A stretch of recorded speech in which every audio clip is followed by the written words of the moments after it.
All right, so some pathogens, as we mentioned earlier, can spread on surfaces. Athlete's foot can be spread from sharing shoes or public shower floors. Bacteria can spread on surfaces. One of the things that gets me is you see a restaurant, they may not do it anymore in this age of pandemic, but you used to see a restaurant and you would see the person cleaning the tables, and they'd go from one table to the next table with the same cloth. And they weren't spraying any kind of cleaner. It was just a damp cloth. So any bacteria on table number one got spread to all the other tables. Okay, so maybe not the best practice there. Bacteria can also spread.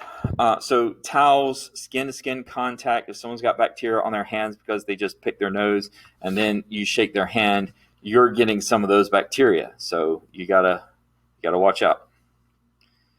Vectors, again, notice this is highlighted. Vectors are organisms that carry pathogens without getting sick. So a tick does not get Lyme disease, but a tick can spread Lyme disease. Mosquitoes can spread West Nile virus, dengue fever, yellow fever, and malaria, but they don't get any of those things. Okay. All right, and so these are the final notes. Again, this is kind of like a summary. So write these down and then pause if you need to. And then we're going to watch a couple of videos.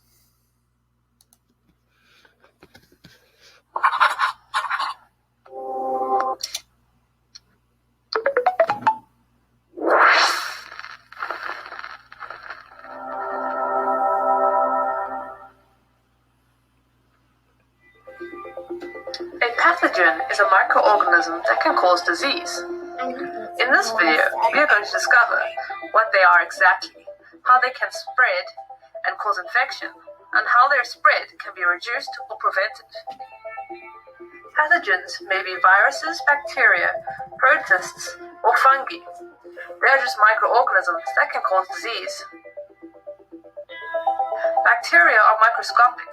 Even the biggest are only 10 micrometers long, which is minuscule. Once bacteria find their way into the body, they release toxins that make us feel ill. Examples of bacteria infections are cholera, typhoid, food poisoning, and gonorrhea.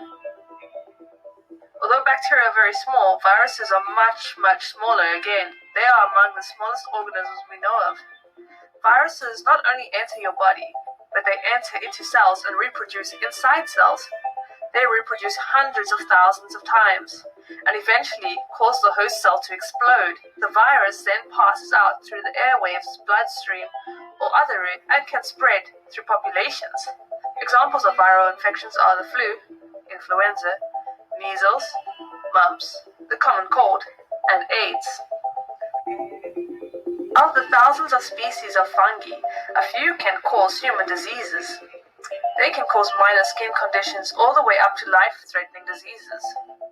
Some common fungal skin conditions are athlete's foot and ringworm. They are contagious and can pass from person to person through direct contact, or less commonly through contact with common surfaces. There are some opportunistic fungal diseases that can take advantage when the immune system is lowered for other reasons, such as cancer or AIDS.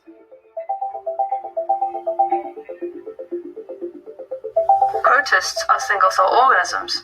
Some protists can contaminate food and cause amoebic dysentery, which is an intestine infection and results in severe diarrhea. Protist pathogens can also be parasitic. They live in or on other organisms and cause harm. Malaria is an example of a protist pathogen that lives in the blood and is transmitted by mosquitoes. Watch the second part of this video to see how pathogens are spread and how they're transmitted. All right, here's the second part. Oops. Hey guys, what's up? I don't know what that was.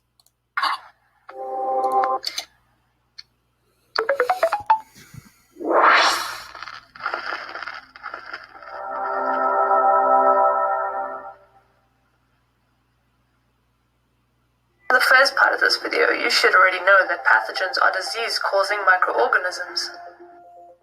So how are pathogens spread? They can spread in many ways, by direct contact, by water, or by air.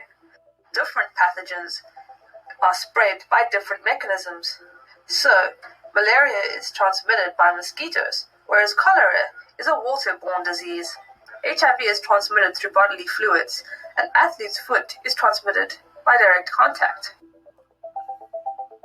How can transmission be reduced or prevented? Depending upon which disease you are trying to reduce transmission for, depends upon which method you need to engage. Simple hygiene measures can reduce or prevent the spread of many diseases, including flu and the common cold. Make sure you wash your hands properly, keep common surfaces clean, and use a tissue to sneeze into. Did you know there is a best way to wash your hands? Hands washed thoroughly with soap have significantly reduced numbers of bacteria. Over 350,000 people die every year from food poisoning, which can be prevented by washing hands and utensils properly with clean water and cooking foods to a safe temperature to kill the bacterial pathogens.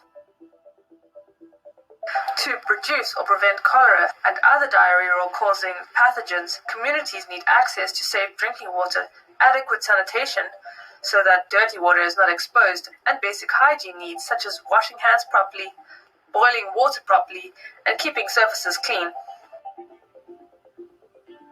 Malaria and yellow fever both have mosquitoes as a vector, and Lyme disease uses ticks. A vector is an organism that has an active role in transmitting pathogens from one host to another. To reduce or prevent infection from vector-borne diseases, the vectors need to be controlled, or humans need to protect themselves against the vectors, such as wearing mosquito repellent and wearing long-sleeve clothing.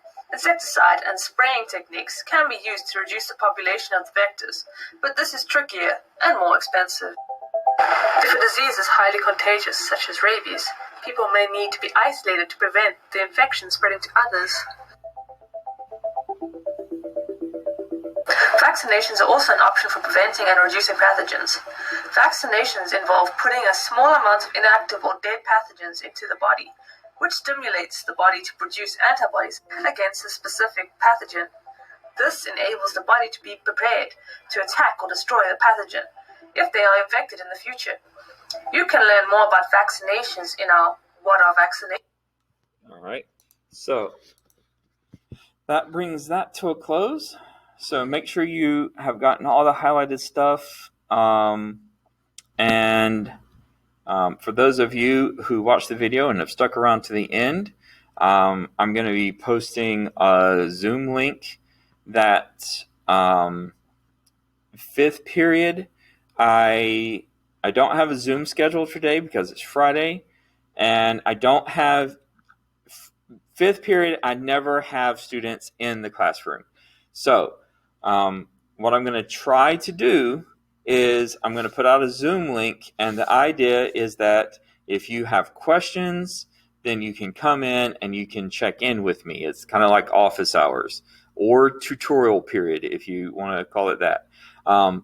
So that's I'm trying to help. Okay.